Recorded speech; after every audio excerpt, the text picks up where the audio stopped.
Ron Paul with your weekly update for August 17th. Since the bailouts last fall, lawmakers have been behaving as quasi-owners of the bailed out banks and businesses, leading to calls for increased regulation of executive compensation and other wasteful expenditures. We have heard much about bonuses and executive pay packages that sound more like lottery winnings than an honest salary. Many lawmakers voted in favor of these unconstitutional bailouts, believing that these corporations were too big to fail, and allowing them to go under would precipitate widespread economic disaster. This second wave of citizen outrage at the bailouts has left these lawmakers with a bit of egg on their face, and once again, they feel the need to do something to fix it. Should there really be a regulatory structure in place governing executive compensation? Politically, it seems quite feasible.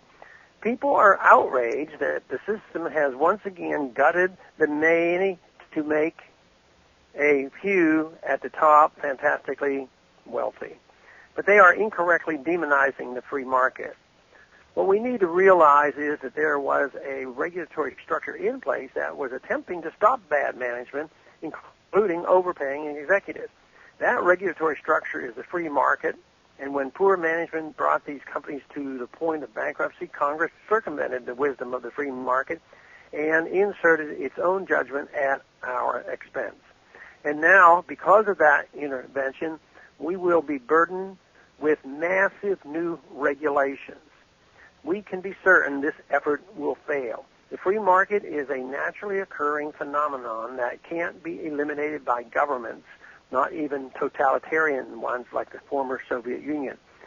It can be regulated, overtaxed, and manipulated until it is driven underground.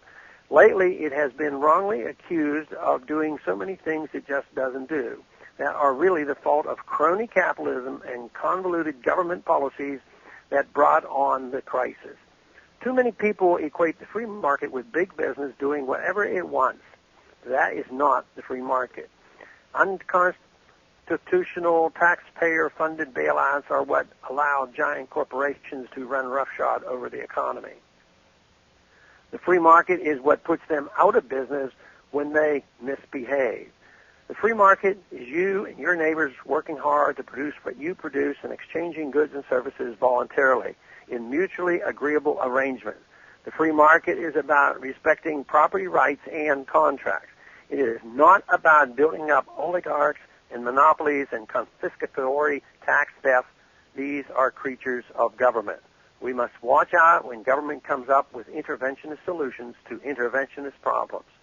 The root of our problems lie in interventionism. Trusting the free market is the solution. Thanks for calling this update. A new update is placed on this number, 888-322-1414, every Monday morning. The written text can be found on my website, www.house.gov/Paul. Thanks for calling.